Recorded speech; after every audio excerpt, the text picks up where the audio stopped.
ഞാൻ അനീഷ് പറഞ്ഞതന്നെ കേട്ടതാണ്. ഞാൻ മരിച്ചു കഴിഞ്ഞാൽ എന്നെ കാണാൻ ആരും വരണ്ട, ബാക്കിയുള്ള കർമ്മങ്ങൾ ചെയ്യണ്ട. ഞാൻ മരിച്ചാൽ നിങ്ങൾ ആരും എന്നെ കാണാൻ വരണ്ട, ചടങ്ങുകളും നടത്തണ്ട. ഇത്രയൊക്കെ ചെയ്യുന്ന അനീഷ് ദൈവത്തിൽ വിശ്വസിക്കുന്നുണ്ടോ?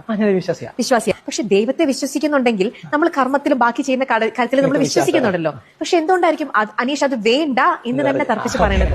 ചെറിയ കൺഫ്യൂഷൻ എന്ന് വേണമെങ്കിൽ പറയാം. കർമ്മം ചെയ്യേണ്ടെന്നല്ല അർത്ഥം. ജീവിച്ചിരിക്കുമ്പോൾ ചെയ്യാത്ത കാര്യങ്ങൾ മരിച്ചിരിക്കുമ്പോൾ ചെയ്യാൻ വേണ്ടി ആരും വരണ്ടെന്ന്. ഓ, അതാണ് ഉദ്ദേശിക്കുന്നത്. ഇപ്പൊ ആ വീഡിയോ ഭയങ്കര വൈറലായി, ഒരുപാട് പേര് അഭിപ്രായം പറഞ്ഞ സംഭവമാണ്.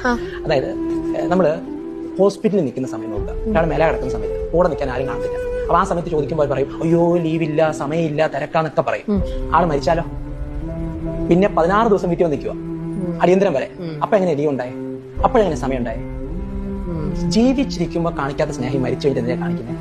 നമ്മളൊരു പ്രഹസനമായി മാറിയിട്ടില്ലേ? ഞാൻ ഈ വീഡിയോ ചെയ്തപ്പോൾ ഇതിന്റെ അടി വന്ന കമന്റുകൾ പറഞ്ഞതാ, ശരിയാ സാറ് പറഞ്ഞത്. എന്റെ ബാപ്പ ജീവിച്ചിരുന്ന സമയത്ത് ഞാൻ ചോദിച്ചപ്പോൾ ഒരാളും സഹായിക്കാനും ഒന്നിന്റെ കൂടെ നിന്നില്ല. മരിച്ചു കഴിഞ്ഞപ്പോൾ കുറെ പൈസ കൊണ്ടുവന്നു. ഈ പൈസ